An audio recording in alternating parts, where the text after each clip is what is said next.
librarian. Ngunit sa hindi inaasahang pangyayari, naging biktima siya ng sunog at muling nabuhay sa ibang mundo sa ibang katauhan. Sa mundong ito ang mga martial artists ay labis na nirerespeto. Subalit siya ay naging isang walang silbing guro. Kadalasan, yung ibang nare-reincarnate sa ibang mundo ay nagkakaroon ng kakaibang kakayahan na bumabago sa miserable nilang buhay. Ngunit ang bida natin ay kakaiba rin. Isa siyang palpak na guro na ngayon ay malapit nang matanggal sa kanyang trabaho. Ngayon ay makikitang dinidilaan ni Zhang Zuan ang isang kutsilyo. Itinutok niya ito sa isang estudyanteng babae na nakasandal sa pader. Tinakot at pinilit niya itong maging estudyante niya. At sinabing siya daw umano ang pinakatanyag na guro sa akademiyang ito. Ikaw ba ang number 1 star teacher na si Mr. Luzon? Tanong ng estudyante. Sumagot naman si Zhang Zuan na wag siyang ikumpara kay Luzon dahil sa higit na mas magaling siya kaysa rito. Tinanong ng estudyante kung ano ang pangalan niya. Nag-post sandali ang ating bida at buong kumpiyansa niyang sinabing siya si Zhang Zuan.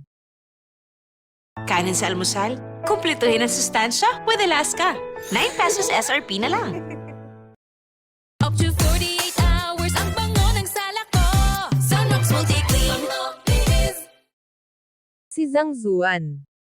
Nang walang ano-ano ay biglang sinampal ang ating bida ng estudyanteng babae sabay mura sa kanya. Umalis ang estudyante at naiinis itong nagsabing di niya akalaing ang unang classroom ay ang last section at tinawag niya si Zhang Zuan na fraud. Nagmakaawa ang ating bida na magdalawang isip ang estudyante dahil ang una at huling section ay hindi daw nalalayo. Hindi akalain ni Zhang Zuan na magiging isang kaawa-awa siyang guro.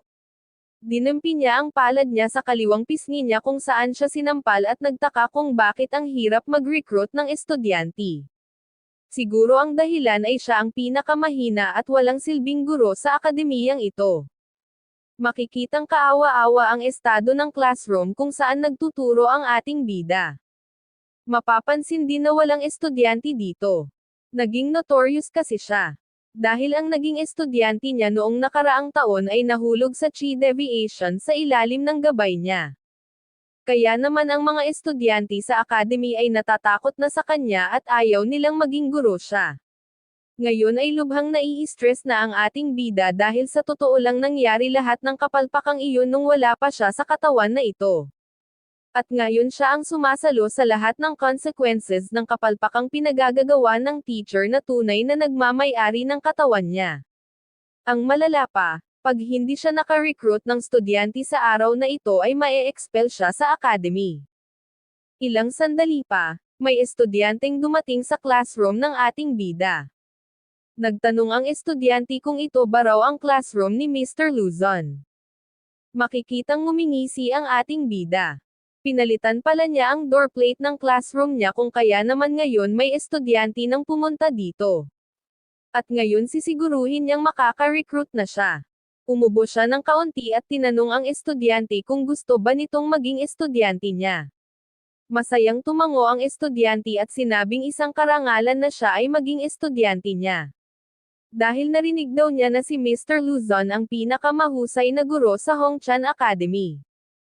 Sinagot ni Zhang Zuan ang estudyante at sinabing ang pinagsasabi niya ay isang kawalang muwangan. Dahil ang mga teachers daw ay parang isang sapatos. Kailangan mong makita kung fit ba ito sa iyo o hindi. Kung ang paraan ng pagtuturo ng isang guro ay hindi angkop sa isang mag-aaral, kahit anong gabay pa ang gawin niya, wala itong silbi. Subalit, kahit hindi tanyag ang isang guro, kung ang itinuturo naman nito ay angkop sa isang estudyante, mabilis at madali itong mag-i-improve. Sumagot ang estudyante na ganito rin daw ang sinabi sa kanya ng kuya niya sa kanya ngunit ang problema, hindi daw niya alam kung anong klaseng guro ang nararapat sa kanya. At sumagot si Zhang Zuan na ang isang guro ay dapat kayang magpalaganap ng doktrina, mag-impart ng professional knowledge, at magresolba ng pagdududa. Pinakilala niya ang sarili niya na isa ring guro sa akademiyang ito, at kung mayroon siyang makitang estudyante na naguguluhan ay hindi siya mag-aalanlangan na gabayan ito. At sinabihan niya ang estudyante na ipakita nito ang kanyang kakayahan sa harapan nito nang may rekomenda niya ito sa isang gurong angkop sa kakayahan nito. Yumuko at nagpasalamat ang estudyante. Tumayo ito at ipinamalas ang kakayahan niya. Pinagmasdan ito ng mabuti ni Zhang Zuan ngunit wala itong kakayahang ma-analyze ang estilo na pinakita nito. Naisip niya na bolahin na lang ito at magpanggap na manghuhula, para maloko ito. Natapos na ang estudyante at huminga ito ng malalim. Nagtanong ito kung ano ba raw ang tingin ni Zhang Zuan sa cultivation base niya. Sumagot naman ito na ayon daw sa kanyang observation at analysis, ang pundasyon nito ay solid at top-notch level. Makikita raw sa mga galaw nito na siya ay nagtsatsaga at nagpapakahirap na i-cultivate ang kakayahan niya. Siya daw ay isang prodigy sa larangan ng martial arts na ikinatuwa naman ng estudyante. Dagdag pa ni Zhang Zuan na ang lower body daw nito ay napakatatag at bawat galaw nito ay punong-puno ng lakas na tila ba hindi nauubos ang lakas nito. At kung ipagpapatuloy niya lang ang ginagawa niyang pagkukultivate ngayon ay mas lalo pa itong lalakas sa future. Ngunit sabi ng estudyante, ang mga binti daw niya ay injured, at ayon sa kanyang physician, hindi na raw siya mag-i-improve sa buong buhay niya. Nang marinig ito ni Zhang Zuan siya ay nasamid. Umubo ito ng kaunti at sinabing sa palagay ba daw niya, hindi niya mapapansin ang ganito ka-obvious na problema. At sinabing siya ay pagpapalain sa hindi inaasahang pagkakataon. At naintriga naman dito ang estudyante. Nag-post si Zhang Zuan at nagsabing, ang hindi nakakapatay ay nagpapalakas sa iyo. Nasiyahan naman ang estudyante dito at tinanong kung may pag-asa pa ba ito kahit na kaunti. Sinabi naman ni Zhang Zuan na mayroon lang daw 3 teacher sa akademiyang ito ang kayang maispatan ang oportunidad na iyon, at syempre isa na siya doon. Ngunit ang 2 guro daw ay hindi na tumatanggap ng estudyante sa ngayon. Nagtanong naman ang estudyante kung ano ang dapat niyang gawin. Tinanong rin niya si Zhang Zuan kung tumatanggap pa ba ito ng estudyante. Sumagot naman si Zhang Zuan na siya ay walang pinagkaiba sa katanyagan at kayamanan na siyang naging sanhi upang mapaluhod ang estudyante. Nagmakaawa ito na tanggapin ni Zhang Zuan at nangakong hindi niya ito pagsisisihan dahil gagawin niya ang lahat ng makakaya niya sa larangan ng cultivation. Na siya namang ikinagalak ni Zhang Zuan. Kinuha niya ang kutsilyo sa kanyang tagiliran at sinabing sila'y pinagtagpo ng kapalaran. Hinawakan niya ang kamay ng estudyante at sinabing tatanggapin niya na ito. Nagulat naman ang estudyante sa bilis ng pangyayari. Sinugatan niya ang kamay nito at pinatulo ang dugo sa amulet crystal. At nang dumampi ang dugo sa amulet crystal, ito ay nagliwanag. Napaisip naman ang estudyante sa bilis ng pangyayari. Kasi kanina lang, sinabi ni Zhang Zuan na pag-iisipan niya daw muna ito. Sinabi niya rin na siya ay walang pinagkaiba sa katanyagan at kayamanan. Ngunit bakit napakabilis niya namang matanggap? Isa pa, may nakahanda na itong kutsilyo na tila handang-handa na ito bago pa man ang pangyayari. Ngayon ay opisyal na siyang estudyante ni Zhang Zuan. Tinanong ni Zhang Zuan kung ano ang pangalan ng estudyante at sumagot naman ito na ang pangalan niya ay Wang Ying. Pinauwi na muna ni Zhang Zuan si Wang Ying at sinabing bumalik ito bukas, dahil bukas magsisimula na ang lesson nila. Masaya namang nagpaalam si Wang Ying. Nasiyahan naman si Zhang Zuan dahil sa wakas nakakuha na rin siya ng isang mag-aaral, at mukhang hindi na siya mae-expel sa academy. Inihagis niya ang amulet crystal at sinabihan si Zhang Zuan na nagmamay-ari ng katawan niya na mag-relax muna dahil ngayong siya na ang nagmamay-ari nito, sisiguruhin niya na magkakaroon ito ng magandang buhay. Ilang sandali pa pumintig ng malakas ang puso niya at nakaramdam ito ng pagkahilo. At nahilo na nga siya. Nabitawan niya ang amulet crystal at naramdaman niya na tila ba may mga nagliliwanag na mga titik na bumabalot sa kanya at tila ba hinihila siya sa kawalan. Ilang sandali pa nakakita siya ng matinding liwanag. Nang imulat niya ang kanyang mga mata, nagulat siya sa kanyang nakita. Makikita ang isang napakalaking gintong pinto na may nakasulat na Library of Heavenly Path. Nagtaka si Zhang Zuan sa nakita niya. Napaisip siya kung napunta na naman ba siya sa ibang mundo, o di naman kaya isa itong late welcome gift ng mundong ito. Pero bakit naman napakalaking library nito? Dahil ba sa isa siyang librarian sa mundong pinagmulan niya? Magiging librarian na naman ba siyang uli sa mundong ito? Naisip din niya na pumasok na lang baka mayroong magandang bagay na naroon sa loob. Baka mayroong matanda na nagbabantay doon o kaya naman iba pang mga bagay gaya ng system. Pumasok na nga siya sa loob. Nabighani siya sa ganda ng loob nito. Napakagara ng lugar na ito. Higit na mas maganda ito kumpara sa library kung saan siya nagtatrabaho dati. Napakarami ng libro sa lugar na ito, ni hindi nga maarok ng mata niya sa sobrang dami nito. Nagtataka rin siya kung mayroon pa bang ibang mga bagay dito bukod sa libro. Ang welcoming gift sa mga novel kadalasan ay mga matatandang wise men o kaya naman mga overpowered ng mga items. Nang tumingin si Zhang Zuan sa paligid niya, napaisip siya kung talaga bang tungkol sa libro lang ang talent niya, ano ba daw ang gagawin niya dito? Ibabato ba niya sa kalaban niyang mayroong mga espada?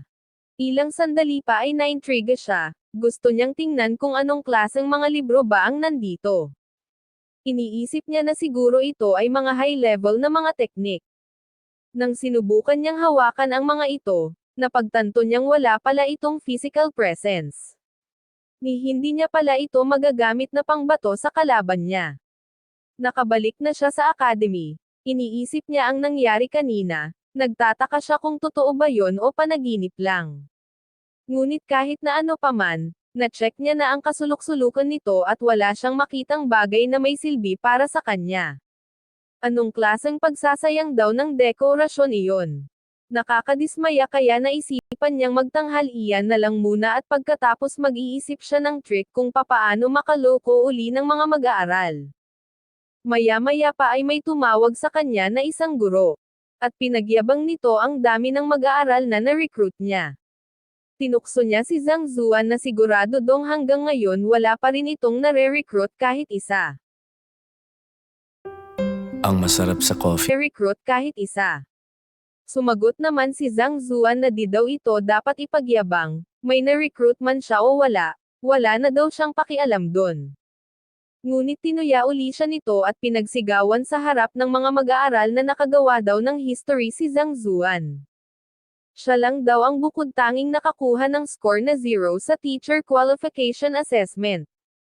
Walang magawa si Zhang Zuan kundi ang mapabuntong hininga. Nagsalita naman ang isang mag-aaral na may mataas na buhok at nagsabing narinig niya daw na ang mag-aaral niya na nahulog sa chi deviation ay muntikan ng nawasak. Dumagdag naman ang isa at nagsabing sana wala daw siyang ma-recruit na mag-aaral kahit na isa. Tinanong lang sila ni Zhang Zuan kung tapos na ba sila. Kung tapos na sila ay umalis na sila at wag haharang-harang dahil manananghalian pa siya. Sumagot naman ang guro at sinabing si Zhang Zuan daw ay isang kasumpa-sumpang guro at hindi daw ba ito nahihiya. Sarcastic naman itong sinagot ni Zhang Zuan na bakit naman daw siya mahihiya. Nakagawa siya ng history at lahat ng mga freshman ay kilala siya. Ikaw ba Kaohsiung, hindi ka ba nahihiya? Dagdag nito. Walang nakakakilala sa'yo, sino ka para ikumpara sa akin? Ano ba ang ikinaka-proud mo? Hindi makapaniwala si Kaohsiung sa sagot ni Zhang Zuan at sinabing wala nga daw talagang hiya ito. At ginagamit pa nito ang masamang kasikatan niya para ipasa ang kahihiyan sa kanya. Nang biglang dumating si Wang Ying at pinagtanggol si Zhang Zuan. Mabait daw ito at hindi lang siya tinanggap nito, pinuri pa siya nito na kung magko-cultivate daw siya ng maigi ay magiging rank 1 daw siya sa lahat ng mga freshman. At pinigilan siya ng matandang nasa likod niya at nagsabing si Mr. Luzon daw ang pinili ng kuya niya maging guro nito ngunit bakit pinili niya ang walang silbing si Zhang Zuan. Mas mabuti daw na mag-back out na lang siya bago pa malaman ng kuya niya ang nangyari. Nagtanong naman si Kaohsiung kung si Wang Ying ba daw ang bagong recruit niya. Ano daw ba ang gagawin niya ngayong mukhang magbaback out daw ito? At pinagtawanan niya pa si Zhang Zuan. Sumagot naman si Zhang Zuan na nagawa niya nga dong ma-recruit ito at ngayon hindi na siya ma-e-expel. Nagsalita ang matanda at sinabing magbaback out na nga daw si Wang Ying. Sinabihan naman ni Zhang Zuan si Wang Ying kung na-realize niya ba raw kung gaano karaming tao ang gustong maging guro siya, pero tinanggihan niya lahat ito. Gusto niya ba dong sayangin ang opportunity na binigay nito sa kanya? Sinabi naman ni Zhang Zuan sa matanda na sinasabi niya ito hindi dahil sa hindi niya kayang umalis si Wang Ying sa kanya.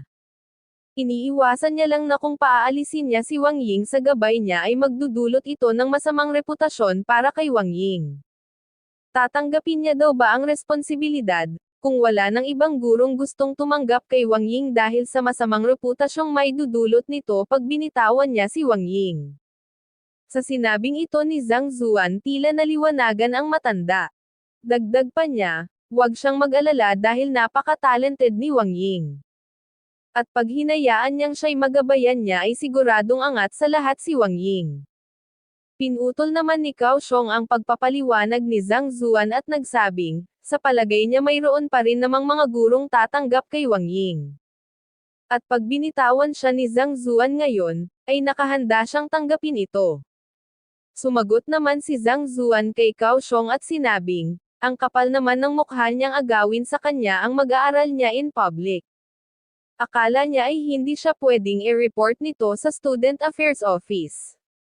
Sinagot ito ni Kaohsiung at nagtanong kung kaya ba daw ni Zhang Zuan na makipagkompetensya sa kanya ngayon mismo.